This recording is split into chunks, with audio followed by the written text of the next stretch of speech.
Liberté ou la mort. Armée indigène. Aujourd'hui 1er janvier 1804, le général en chef de l'armée indigène, accompagné des généraux, chefs de l'armée, convoqués à l'effet de prendre les mesures qui doivent tendre au bonheur du pays.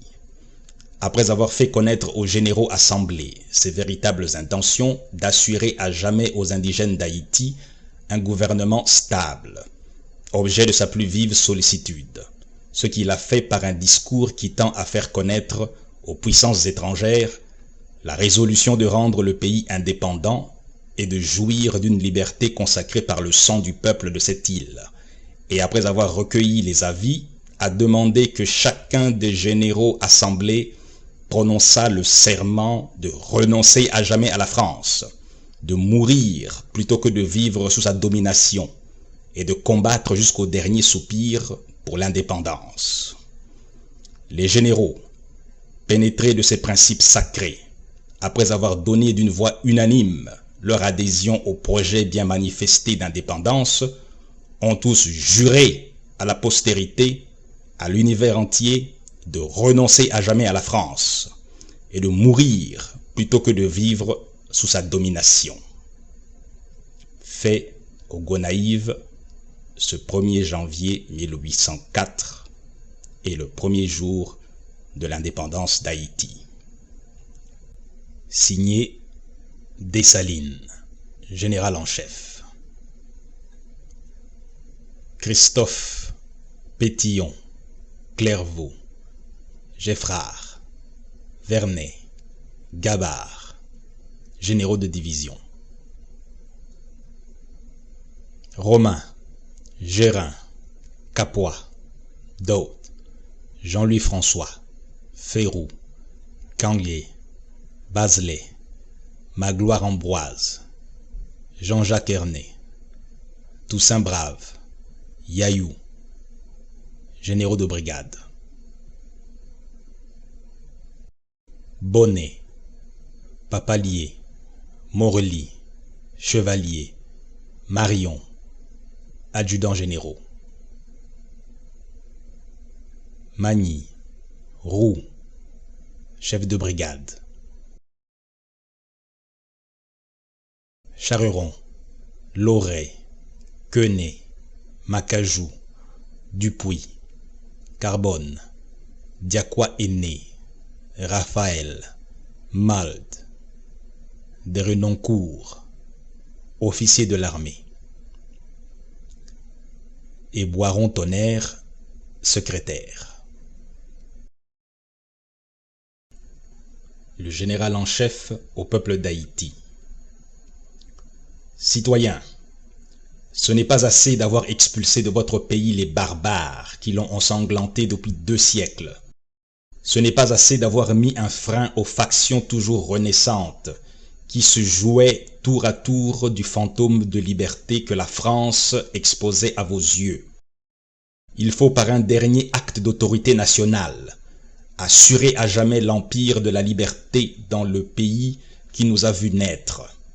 Il faut ravir au gouvernement inhumain qui tient depuis longtemps nos esprits dans la torpeur la plus humiliante tout espoir de nous réasservir. Il faut enfin vivre indépendant ou mourir. Indépendance ou la mort. Que ces mots sacrés nous rallient et qu'ils soient le signal des combats et de notre réunion.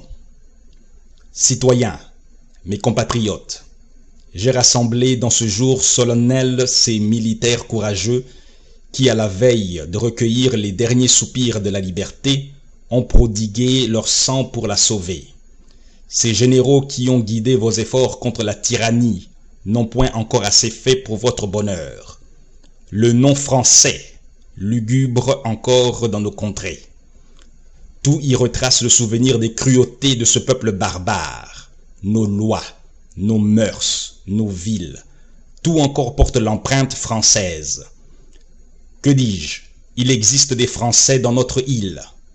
Et vous vous croyez libre et indépendant de cette république qui a combattu toutes les nations, il est vrai, mais qui n'a jamais vaincu celles qui ont voulu être libres. Et quoi? victimes pendant 14 ans de notre crédulité et de notre indulgence, vaincus non pas par des armées françaises, mais par la pipeuse éloquence des proclamations de leurs agents. Quand nous lasserons-nous de respirer le même air qu'eux? Qu'avons-nous de commun avec ce peuple bourreau, sa cruauté comparée à notre patiente modération, sa couleur à la nôtre, l'étendue des mers qui nous séparent, notre climat vengeur nous disent assez qu'ils ne sont pas nos frères, qu'ils ne le deviendront jamais, et que s'ils trouvent un asile parmi nous, ils seront encore les machinateurs de nos troubles et de nos divisions. Citoyens indigènes, hommes, femmes, filles et enfants, portez vos regards sur toutes les parties de cette île.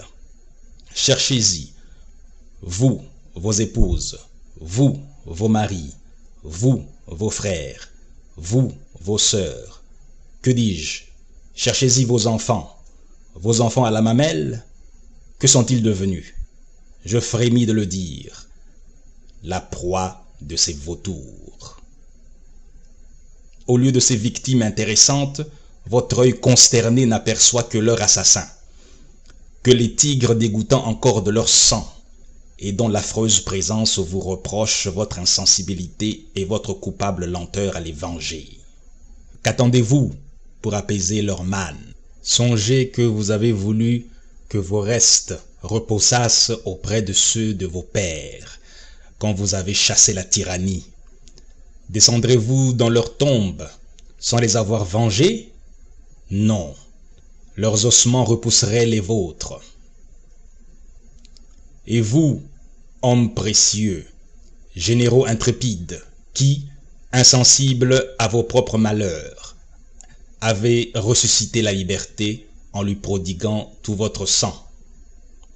Sachez que vous n'avez rien fait si vous ne donnez aux nations un exemple terrible, mais juste, de la vengeance qui doit exercer un peuple fier d'avoir recouvré sa liberté et jaloux de la maintenir. Effrayons tous ceux qui oseraient tenter de nous la ravir encore. Commençons par les Français. Qu'ils frémissent en abordant nos côtes, sinon par le souvenir des cruautés qu'ils y ont exercées, au moins par la résolution terrible que nous allons prendre de dévouer à la mort quiconque né français souillerait de son pied sacrilège le territoire de la liberté. Nous avons osé être libres, osons l'être par nous-mêmes et pour nous-mêmes. Imitons l'enfant qui grandit. Son propre poids brise la lisière qui lui devient inutile et l'entrave dans sa marche. Quel peuple a combattu pour nous? Quel peuple voudrait recueillir les fruits de nos travaux? Et quelle déshonorante absurdité que de vaincre pour être esclave! Esclave! Laissons aux Français cette épithète qualificative. Ils ont vaincu pour cesser d'être libres. Marchons sur d'autres traces, imitons ces peuples qui, portant leur sollicitude jusque sur l'avenir et appréhendant de laisser à la postérité l'exemple de la lâcheté, ont préféré être exterminés que rayés du nombre des peuples libres.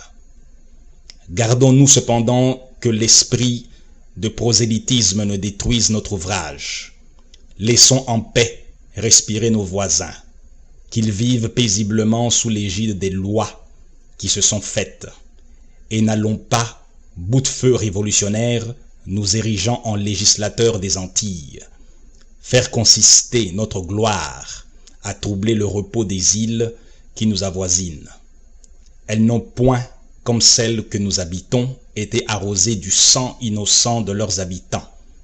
Ils n'ont point de vengeance à exercer contre l'autorité qui les protège. Heureuses de n'avoir jamais connu les fléaux qui nous ont détruits, elles ne peuvent que faire des vœux pour notre prospérité. Paix à nos voisins, mais anathème au nom français, haine éternelle à la France, voilà notre cri. Indigènes d'Haïti, mon heureuse destinée me réservait à être un jour la sentinelle qui dut veiller à la garde de l'idole à laquelle vous sacrifiez. J'ai veillé, combattu, quelquefois seul. Et si j'étais assez heureux que de remettre en vos mains le dépôt sacré que vous m'avez confié, songez que c'est à vous maintenant à le conserver. En combattant pour votre liberté, j'ai travaillé à mon propre bonheur. Avant de la consolider par des lois qui assurent votre libre individualité, vos chefs que j'assemble ici et moi-même, nous vous devons la dernière preuve de notre dévouement. Généraux, et vous chefs réunis ici près de moi pour le bonheur de notre pays, le jour est arrivé, ce jour qui doit éterniser notre gloire, notre indépendance. S'il pouvait exister parmi nous un cœur tiède, qu'il s'éloigne et tremble de prononcer le serment qui doit nous unir.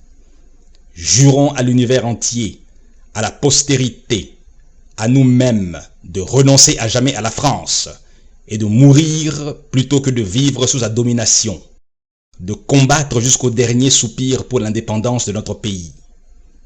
Et toi, peuple trop longtemps infortuné, témoin du serment que nous prononçons, souviens-toi que c'est sur ta constance et ton courage que j'ai compté quand je me suis lancé dans la carrière de la liberté pour y combattre le despotisme et la tyrannie contre lesquels tu luttais depuis 14 ans. Rappelle-toi que j'ai tout sacrifié pour voler à ta défense, parents, enfants, fortune, et que maintenant je ne suis riche que de ta liberté, que mon nom est devenu en horreur à tous les peuples qui veulent l'esclavage, et que les despotes et les tyrans ne le prononcent qu'en maudissant le jour qui m'a vu naître. Et si jamais tu refusais ou recevais en murmurant les lois que le génie qui veille à tes destins me dictera pour ton bonheur, tu mériterais le sort des peuples ingrats. Mais loin de moi cette affreuse idée. Tu seras le soutien de la liberté que tu chéris, l'appui du chef qui te commande. Prête donc entre ses mains le serment de vivre libre et indépendant, et de préférer la mort à tous ceux qui tendraient à te remettre sous le joug. Jure enfin de poursuivre à jamais les traîtres et les ennemis de ton indépendance.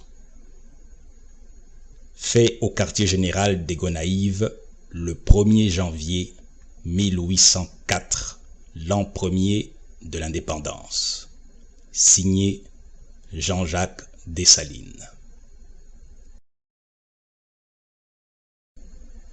Au nom du peuple d'Haïti, nous, généraux et chefs des armées de l'île d'Haïti, pénétrés de reconnaissance des bienfaits que nous avons éprouvés du général en chef Jean-Jacques Dessalines, le protecteur de la liberté dont jouit le peuple, au nom de la liberté, au nom de l'indépendance, au nom du peuple qui l'a rendu heureux, nous le proclamons gouverneur général à vie d'Haïti. Nous jurons d'obéir aveuglement aux lois émanées de son autorité, la seule que nous reconnaîtrons. Nous lui donnons le droit de faire la paix, la guerre et de nommer son successeur. Fait au quartier général des Gonaïves ce 1er janvier 1804 et le premier jour de l'indépendance.